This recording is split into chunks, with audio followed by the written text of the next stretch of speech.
Nobody expected the machine to flinch. I am standing in a customs hallway that smells like ozone and wet concrete, and the little copper-colored pendant around my neck has just gone dark mid-sentence, and I'm staring at it the way you stare at a dog that has suddenly stopped breathing. Day 340. Lagos Accra Exchange, Sublevel 3, 06.14 local. I had said one word, not a threat, not a slur, not even a complicated one. I had said sorry because I'd stepped on a Vethmar attaché's trailing sensor frond, and the thread box around my neck, the device that had translated flawlessly for 340 straight days, that had carried treaties and jokes and grief and grocery lists between two species without so much as a stutter, had gone completely, violently silent. 4 seconds. I counted them without meaning to. My hand found the copper ring on its cord beneath my collar, the way it always does when I don't know what to say next. Except this time I actually didn't know what to say next, because the machine that says it for me had just broken. Then the light came back on, pale violet, not its usual soft gold. And it still hadn't translated a single sound. That was the first time. It would not be the last. 340 days earlier, the Vethmar ships had not so much arrived as unfolded. 6 vessels the color of wet slate resolving out of low orbit, like something remembering how to exist. They gave us the thread boxes before they gave us handshakes. Small, warm, palm-sized things, gifted to every registered human within range of a contact zone, worn on a cord like a locket. Slip it under your collarbone, and whatever you said came out in flawless Vethmar tonal click, and whatever they clicked and hummed back came out in your own language, in something close to your own voice. The Vethmar do not build things that fail.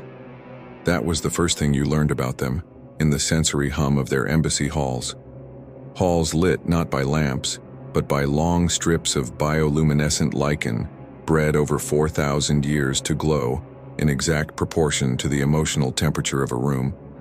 Calm blue when a negotiation was going well. A warm amber when something delighted them. You could read a Vethmar's whole diplomatic mood off the wall before they said a word. And the walls, like everything else they made, never glitched, never lied, never hesitated. Their culture ran on the same principle as their lichen. You got it right before you said it, or you did not say it at all. A Vethmar elder named Osk Farron, first voice of the Lagos Accra delegation, explained it to me once over what passed for tea. A Vethmar attaché would rather sit in silence for 11 minutes composing a sentence than speak a wrong one and have to walk it back. Their whole legal and social architecture, the thing called Drakai, translated loosely and insufficiently as the standing, was built on the idea that a person's word, once given, could never be ungiven. To speak wrongly and then contradict yourself wasn't embarrassing to them. It was closer to what we'd call a small death. They called it the unbecoming, the process by which a person who admitted fault after the fact lost their place in the weave of obligations that held Vethmar society together. Not punished, just quietly ceased to be counted. So when Osk Farron watched humans for the first 90 days, she watched us with something between fascination and alarm. We contradicted ourselves constantly. We promised things we couldn't keep and then, astonishingly, kept talking afterward, as if the promise hadn't broken anything permanent in us. We said my bad over spilled coffee and I was wrong over policy failures, and none of us dissolved. She wrote in her early field notes, I only saw these months later, translated back to me almost as a kindness, that humans seem to treat error as weather, something that passed through you and left you intact enough to try again. She thought this made us fragile, reckless, a species that hadn't learned yet what it cost to be wrong. She was, in the specific and devastating way that matters here, protecting us from something she assumed would break us the way it would break her. I need to tell you about the shoe, not a battle, not a summit, a shoe. My daughter Ada's shoe, 7 years old, left untied on the customs hallway floor of Sublevel 3 on day 340. Because Ada had wriggled out of it running toward the observation window to look at the Vethmar transport gliding in, and I had chased her, laughing, and stepped directly onto the trailing sensor frond of an attaché named Rensula, who let out a short clicking bark of surprise, and drew both her forward limbs up against her thorax in a gesture I'd learned by then meant something like flinch. I didn't think. That's the whole point of it. Nobody plans the moment that becomes the hinge of everything. I crouched. I picked up Ada's shoe in one hand, and with the other, I touched Rensula's frond where I'd stepped on it, the way you'd touch someone's arm, and I said, "Sorry. I'm so sorry. Are you okay?" The thread box at my throat seized. The pale gold light guttered to violet. The 4-second silence swallowed the hallway. Ada, shoeless, one sock skidding on the polished floor, froze mid-stride and looked at me with the particular terror of a child who has just watched an adult's magic trick fail in public. Rensula's own device, and she wore hers differently, threaded into the ridge behind what passed for her ear, did the exact same thing. Violet. Silent. 4 seconds. Then both boxes came back online at once and translated everything around the word seamlessly, as if the word itself had simply never existed. Rensula heard, "Are you okay?" And I heard her reply come through clean and warm. "There is no injury, the frond regenerates." As if nothing at all had happened, except something had. I watched her small black sensor eyes track the space where my apology should have landed and not find it, and I watched her hesitate. A full-body hesitation, the kind that in a Vethmar reads like an earthquake, before she carefully, deliberately reached out one limb and rested it feather-light on the back of my hand, still holding Ada's tiny shoe. It was such a small gesture, a translator glitch and a hand on a hand in a customs hallway that smelled like ozone. Nobody filmed it, not at first, but it is the reason everything else happened. And if you clip one thing out of this whole story to remember, clip that. An apology that a machine wouldn't let through, answered anyway, by a hand that didn't need translating at all. Ada, for her part, had gone very still, the way children do when they sense an adult moment happening around them that they aren't quite old enough to name. She was still holding one bare foot slightly off the floor, sock half off, staring at Rensula with the particular unblinking focus of a 7-year-old cataloging a new fact about the universe. Then, because she is my daughter and has never once in her life let a silence sit uninterrupted, she said, her hand feels like a cold spoon, and reached out and touched Rensula's frond herself gently, right where I had stepped on it. Rensula's sensor eyes swiveled down to her, and her collar strip. I hadn't learned to read the smaller personal ones yet, not really, but I would swear to this day it flickered warm, cycled through 3 colors in quick succession before settling on a pale gold I would later learn meant something like delighted confusion. The color Vethmar wear around very young things of any species, including apparently their own. She made a sound through her own translator that came out as something between a laugh and a click. "The small one is not afraid. She's never afraid of the wrong things," I said, which was true, and also not entirely a compliment. And Rensula seemed to understand both halves of it at once, because her collar deepened toward amber, and for a moment none of us, not the Vethmar attaché with a bruised frond, not the human woman still holding her daughter's shoe, not the child crouched barefoot on customs hall tile, needed a working translator at all. We had by accident found the one sentence that didn't require one. It is worth saying plainly what almost didn't happen here. If I had stopped to think, if the 4 seconds of violet silence had come before I crouched instead of after, if I had let the malfunction embarrass me into pulling back, into treating the broken box as a sign I'd done something wrong by speaking at all, none of the rest of this unfolds the way it did. The whole architecture of what followed rests on the fact that I finished the gesture even after the machine failed to carry the word. I picked up the shoe. I touched the frond. I let my daughter do the same. None of us waited for permission from a device that, as it turned out, had never been built to give it. I should tell you why the word matters to me specifically. Because it does, and because it will matter to what comes later. My father, Tunde Okonjo, and I did not speak for 6 years. It was not one thing. It was the slow accumulation of 100 small ones, the way a hull rusts through. You don't notice the day it finally lets water in. He called me 11 days before he died. I let it go to voicemail because I was tired and because 6 years of not speaking has its own gravity, and by the time I listened to it, he was already gone, and the message was 11 seconds long, and it goes like this. My father's voice, rougher than I remembered, saying my name. and then a long breath, and then, "Mara, I need to tell you and the recording ends there. A dropped call. A dead battery. I have never found out what came after I wear his ring on a cord under my collar, the copper one dented on one side where he used to say he'd caught it in a car door and never had it fixed, because a thing that's been dropped once knows how to be dropped again and survive it. Better than a thing that's never been tested. I touch it when I don't know what to say. I was touching it in the customs hallway when the thread box seized on the word, sorry. And I did not think, in that moment, about Vethmar diplomacy at all. I thought about 11 seconds of static where a word should have been, and I thought, of course. Of course, the one word my species' new machine can't carry is the one word I have spent 6 years and one funeral needing to hear finished. That is the anchor. Everything after this is true to the story, but that voicemail, those 11 seconds, is the thing under all of it. I have listened to those 11 seconds more times than I could honestly count, and never once passed the point where his voice cuts out. There's a particular kind of grief that isn't about the person being gone, so much as it's about the sentence being gone. The specific, irreplaceable shape of the thing he was about to say, which died with him, and which I will never get to hear finished by anyone, because it was his to finish, and no one else's. I used to think that was the cruelest thing about it. 6 years of silence between us, and then right when he finally found the door, it swung shut in his hand. What I didn't expect, what none of us expected, I think, human or Vethmar, was that an entire species could build a machine that did the same thing to an entire planet, on purpose, out of what they genuinely believed was love. Oskfaren's people had looked at humanity's habit of saying I was wrong out loud and had seen, not honesty, but self-harm performed so casually that we didn't even notice we were doing it.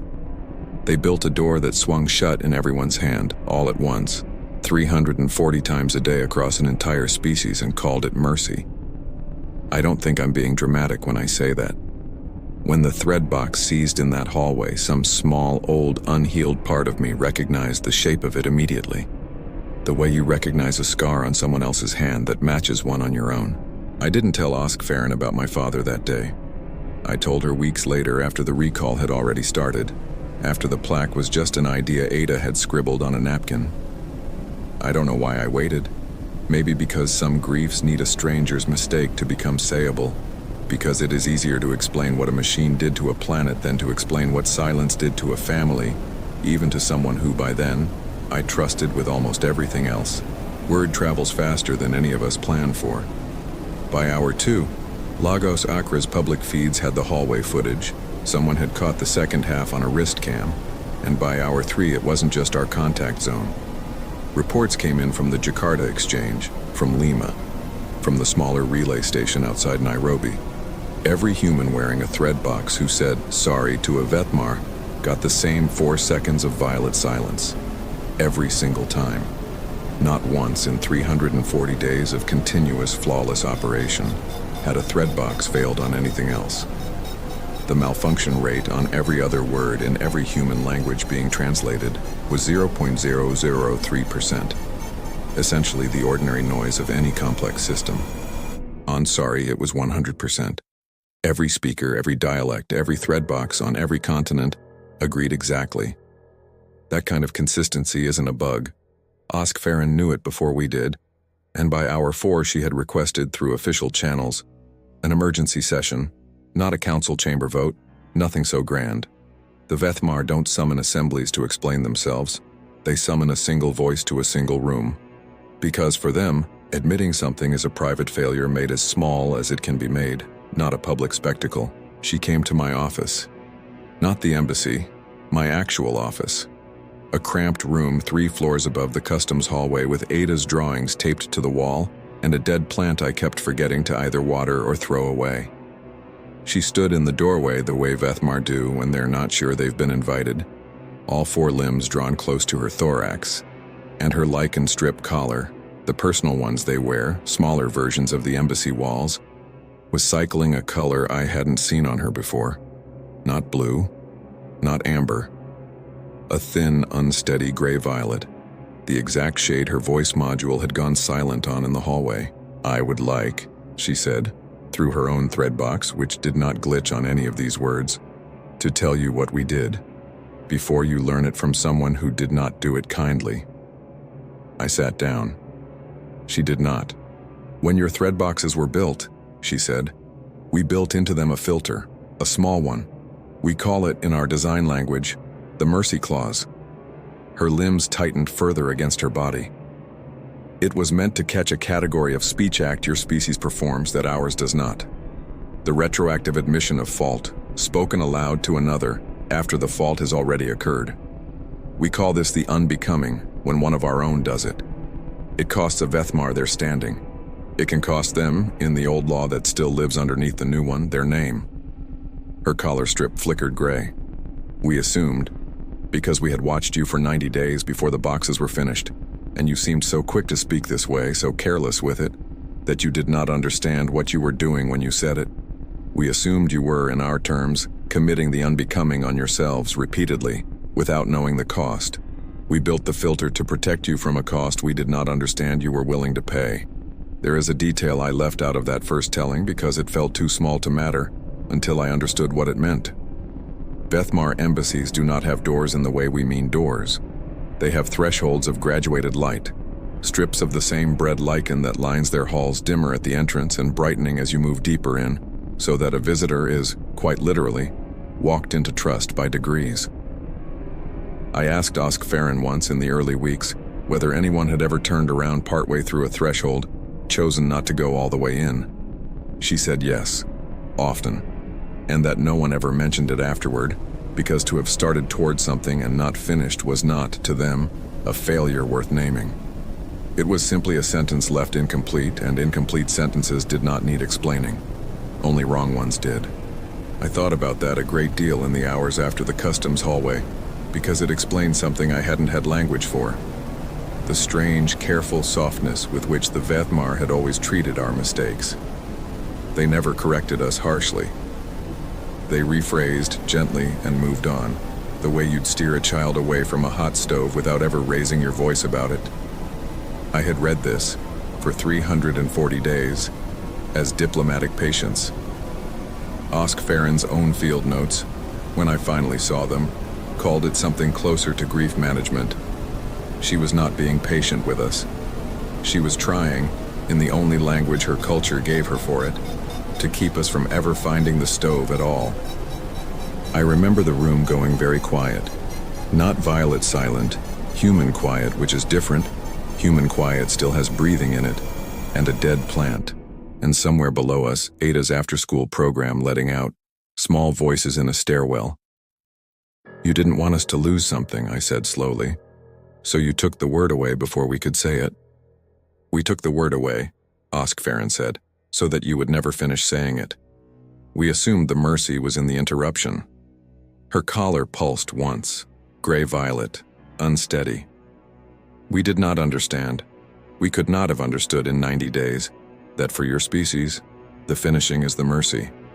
That the 4 seconds we built as a kindness has instead been, for 340 days, a wound reopened every single time one of you tried to close it. I put my hand flat on the desk, not touching the ring, deliberately not touching it, because I did not trust what my face would do if I did. There's a recording, I said, that I have never been able to finish hearing, because the man who made it ran out of time before your species ever arrived. Your machine didn't take that from me, but it's been taking a smaller version of the same thing from every human who's used it for 340 days, and none of us knew that's what we were losing because it looked like a glitch. It looked like the box just couldn't handle the word. It could not, Oskfarin said very quietly.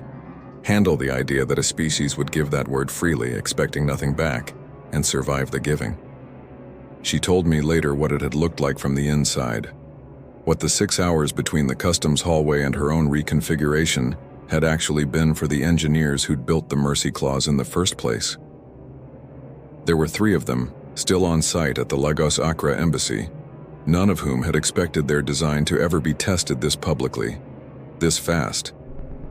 When the malfunction report started coming in from Jakarta and Lima within the same hour as our own, one of them, a systems architect named Vel Osh, whom I never met but whose panic Oskfaren described almost fondly, pulled the thread box's core logic up on a diagnostic lattice and simply stared at it because the filter was working exactly as designed. There was no error to fix. The horror, for him, wasn't a broken machine. It was a perfectly functioning one, doing precisely what 3 years of careful, well-intentioned engineering had told it to do, and only now, watching it do that to an entire species in real time, could he see what it actually was. Velosh apparently sat with the lattice open for nearly 40 minutes without touching it, running the Mercy Clause's original design brief against a live feed of the malfunction reports scrolling in from 6 different contact zones. A boy in Lima, translating grief to his grandmother, cut off mid-word. A dock worker in Jakarta apologizing to a Vethmar cargo officer over a shipping error, cut off mid-word. Me, in a hallway that smelled like ozone, cut off mid-word. And what broke him out of it, Oskfaren said, was not a superior's order. It was watching, on a secondary feed, his own daughter's thread box. She was 11, enrolled in one of the joint language schools near the embassy, sees the exact same way. Mid-apology to a Vethmar teacher over a dropped assignment. He hadn't built the filter to protect strangers in the abstract. He'd built it believing, with total sincerity, that he was protecting children like his own from a wound their own species didn't yet understand they were inflicting on themselves.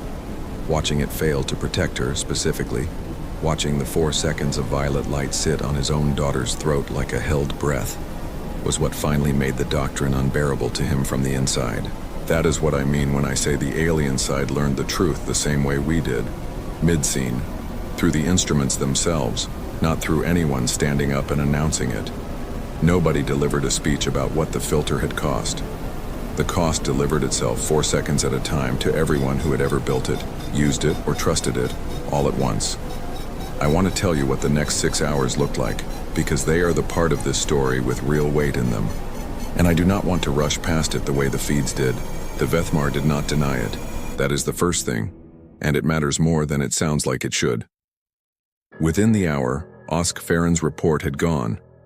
Not to a council, not to a fleet command, but to something closer to what we'd call an ethics registrar, a small standing body of 6 elders whose entire function is to review design decisions made on behalf of another party without that party's knowledge.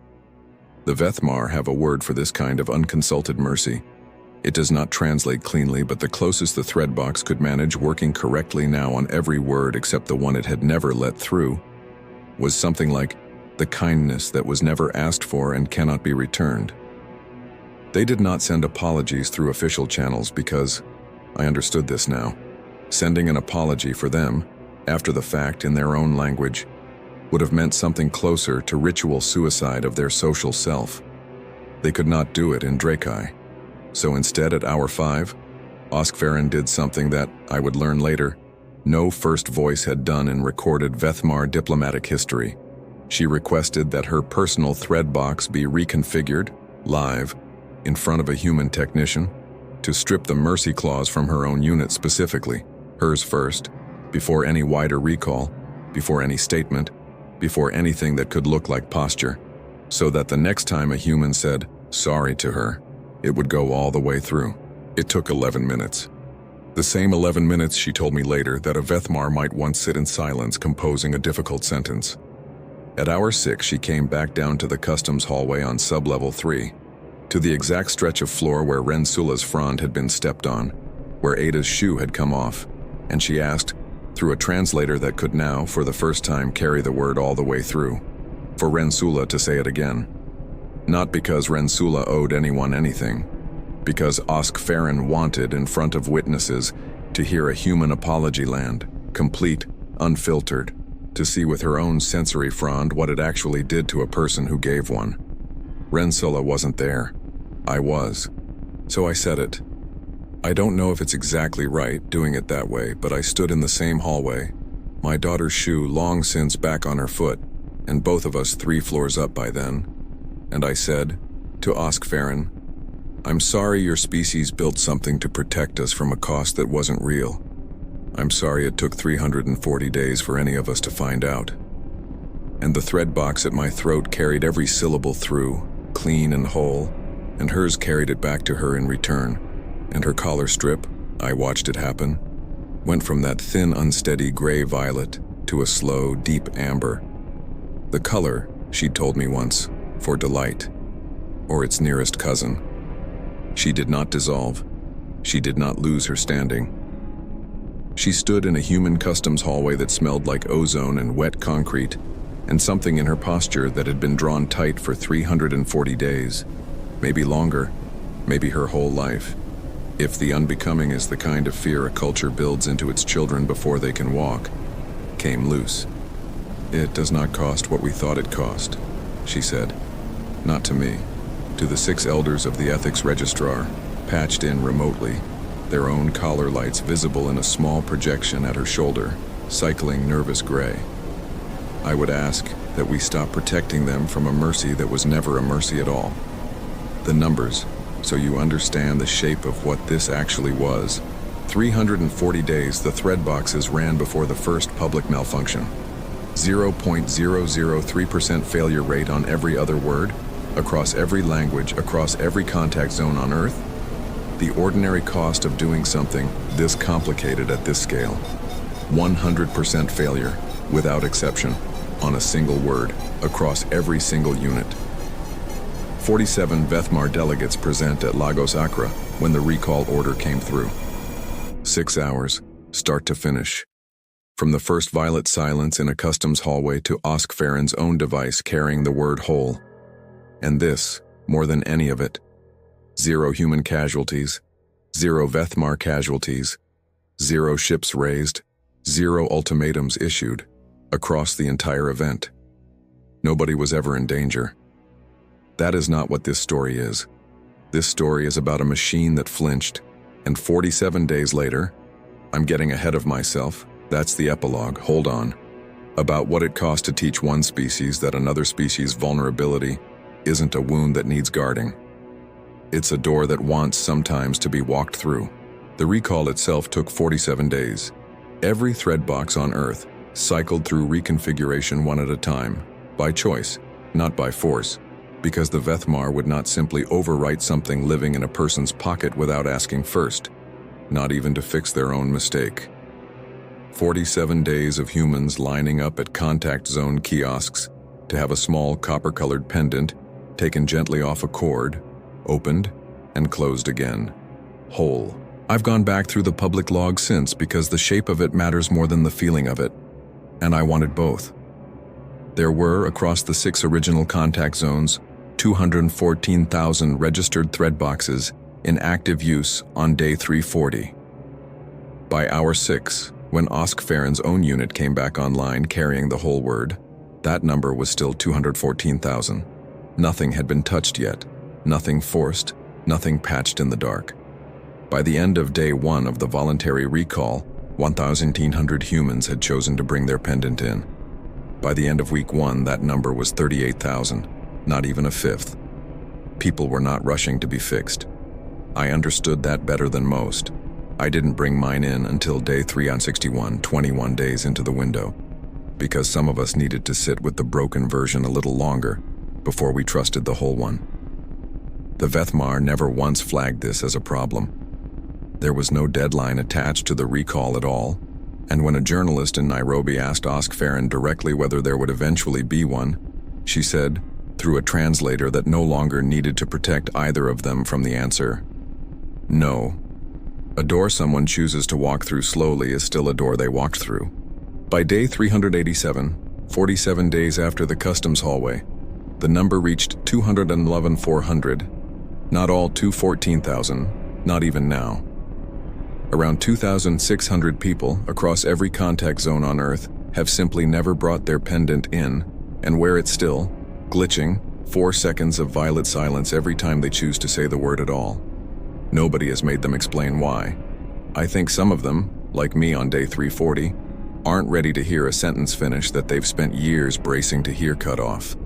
The Vethmar built a kiosk queue with no closing date and left it open, and that emptiness, the part of the story with no dramatic countdown in it, no ultimatum, no fleet, is, I've come to think, the actual measure of what they'd learned.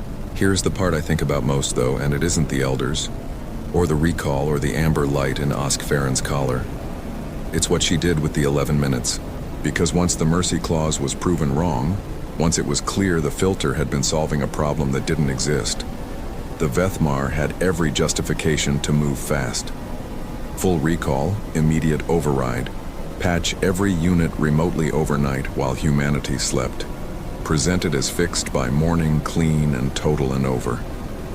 They had the technical capacity to do exactly that. Osk Farron told me later, over the same bad tea, that the option had been on the table within the first 2 hours. A silent, universal, forced update. No lines, no kiosks, no 47 days. They chose not to. Not because they couldn't. Because, and this is the thing that actually undid me, more than the voicemail, more than the shoe, Osk Farron argued to the ethics registrar that a species who had just spent 340 days discovering that its own vulnerability had been quietly managed for it, without consent, deserved to choose individually, person by person, when and how that management ended. They did not ask us to protect them, she said in the recording of that session she later let me hear. We will not ask them, in turn, to be fixed without being asked. So instead of a silent overnight override, there were 47 days of kiosks and lines and a Vethmar technician sitting with each human for the 11 minutes it took, explaining every single time exactly what had been happening and exactly what would change. Restraint when you have every justification and every capability to do otherwise, and choose the slower, harder, more honest road instead. That is the part of this story that is actually about power, if you're looking for that, not the reveal. The 47 days after it, when nobody made anyone do anything. There is one more piece of the restraint I only learned about later because it happened quietly, in a registrar session none of us were invited to. On day 342, 2 days after the customs hallway, a junior member of the ethics registrar proposed something else entirely, that the Vethmar issue a formal planet-wide correction, not just to the thread boxes, but to every prior diplomatic document, every treaty draft, every trade agreement signed across those 340 days on the grounds that all of it had been negotiated through a translator that had been quietly editing humanity's speech the entire time. It was, on paper, the more thorough fix. It would also have meant reopening nearly a year of agreements that had, by every measure, gone well. Reopening trusts that hadn't asked to be reopened in the name of a completeness nobody but the Vethmar themselves needed. Osk Farron argued against it and won, not by claiming the treaties were fine as they stood, but by pointing out, this is nearly a direct translation of what she said, because the session was recorded and later shared with me, that a species capable of choosing individually whether to bring in a broken pendant was equally capable of deciding for itself whether any given agreement needed revisiting. We do not get to decide twice now what they can survive knowing, she said. We decided it once, with the filter, and we were wrong. We do not correct one unconsulted decision by making another. The registrar accepted the argument by a margin of 4 votes to 2, and no treaty was reopened that a human party did not themselves request.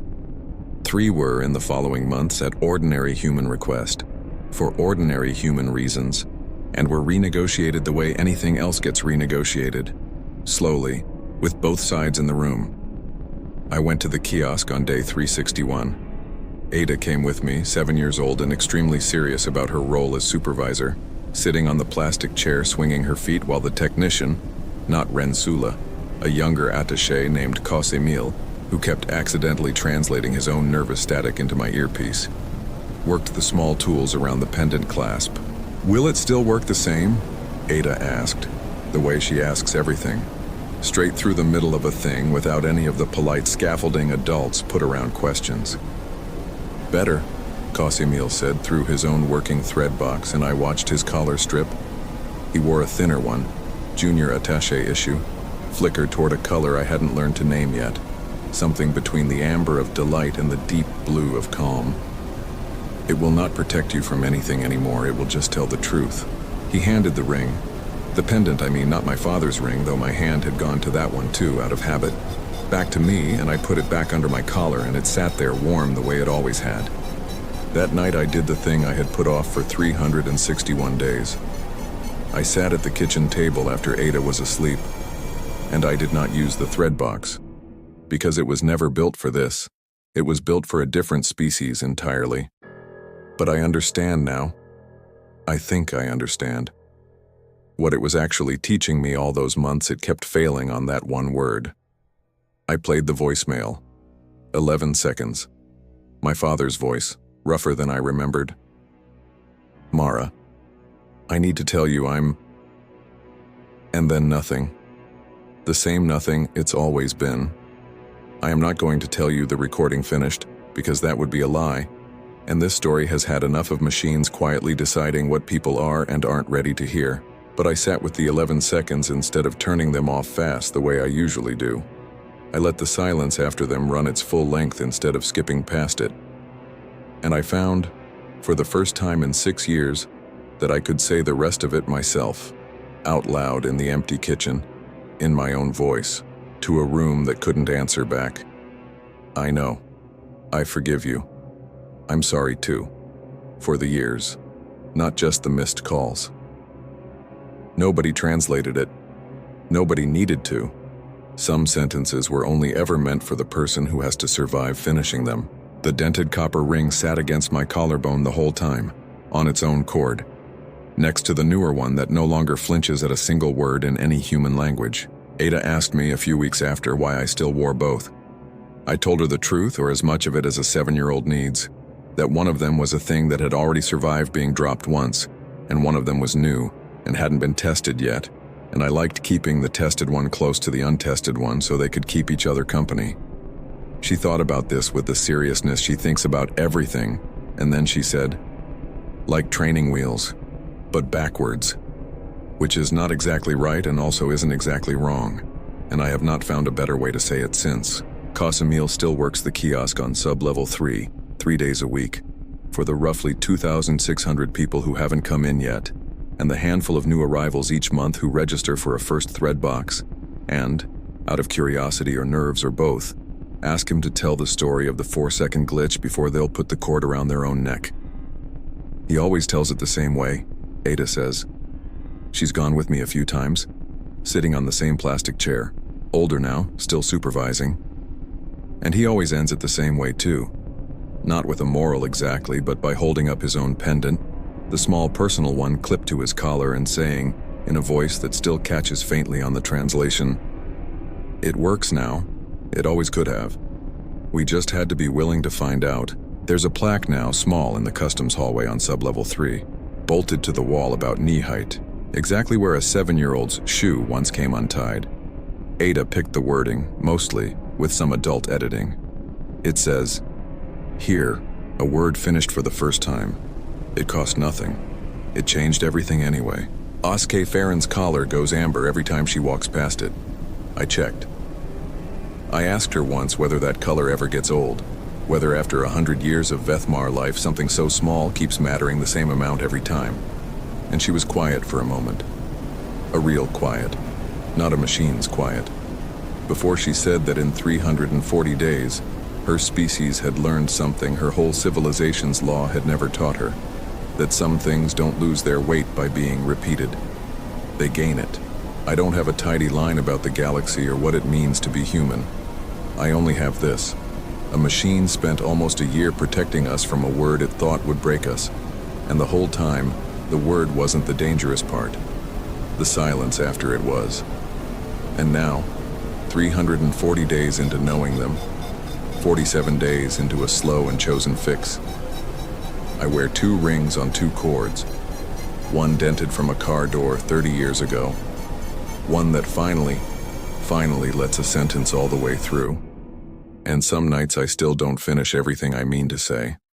But I know now that the box isn't what was ever stopping me. It never really was.